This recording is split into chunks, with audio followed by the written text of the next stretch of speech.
Hey guys, this is the story of Don Fury Studio. Hope you like it.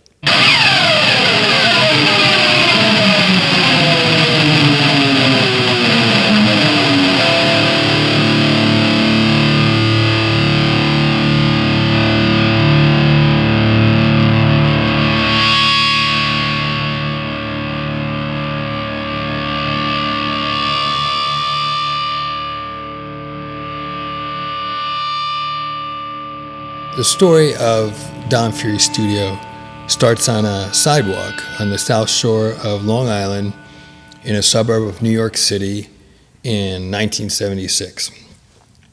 Me and some bandmates are on the sidewalk. We're all about 20, talking to a drummer we know, Joey Stefko, who's a little bit older than us. He had been in some really cool bands in high school and was a lot more experienced than we were.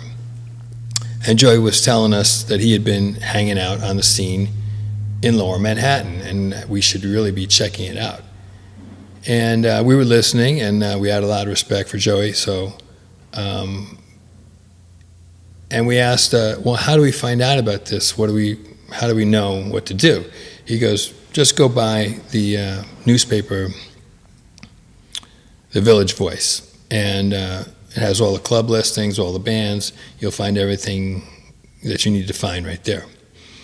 So the guys that were with me weren't that interested. I mean, New York was like another planet from the suburbs at that point in time. And, we would go once in a while in high school to see shows there. And then we would just turn around and come right back. We wouldn't hang out in the city and wander around. I think the furthest downtown we ever got was the Fillmore East. But I was curious, so I went out and got the Village Voice, and we started looking at it, and we started laughing at the band name. So, it was like the Ramones, what kind of name is that for a band? The Talking Heads, Television, the Cramps, the Shirts, what kind of names are those? I mean, we were all in kind of glam rock bands and hard rock bands and stuff like that. So that just seemed really odd to us. And then the club names, like Max's Kansas City. Why is it called Kansas City when it's in the middle of downtown New York? And then the weirdest one of all, CBGB and Omfug. What is that? I was just like, all right. So nobody was real excited about going down to see this scene, except me. I got really interested in doing it. And I kept bugging my friends because I didn't want to go by myself. I wanted to drive in. And I kept asking anybody and everybody if they wanted to go. Nobody said yes. Finally, my bandmate, Mike Sarro, amazing guitar player, said he would go and ride shotgun.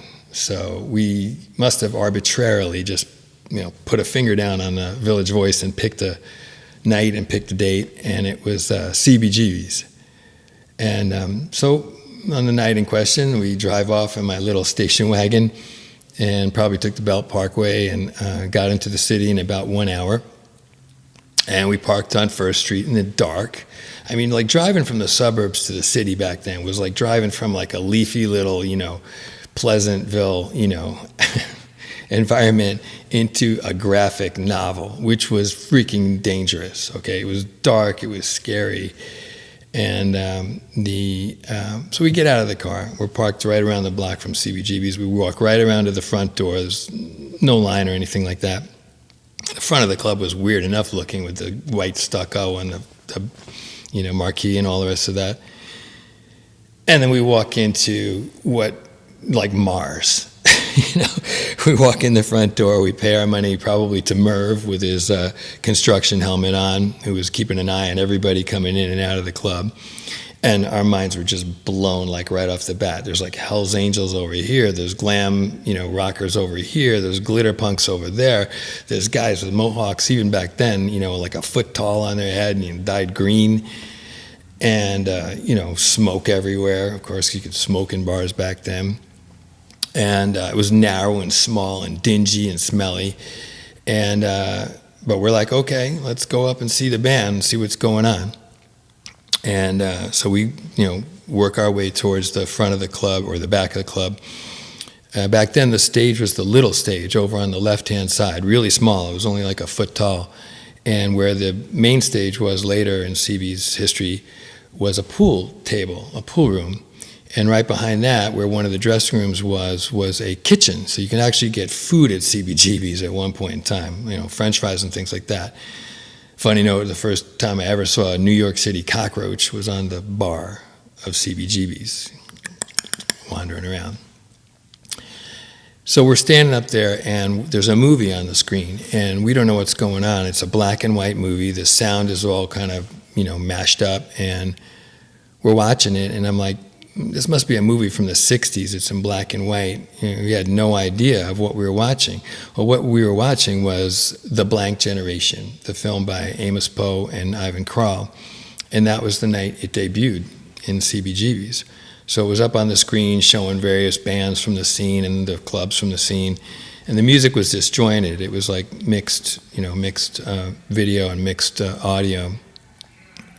But we stood there and we watched it, and we waited for the band. And then the band comes on. And the band is Johnny Thunders and the Heartbreakers with Richard Hell and Jerry Nolan and Walter Lure. And we were like 15 feet from the stage.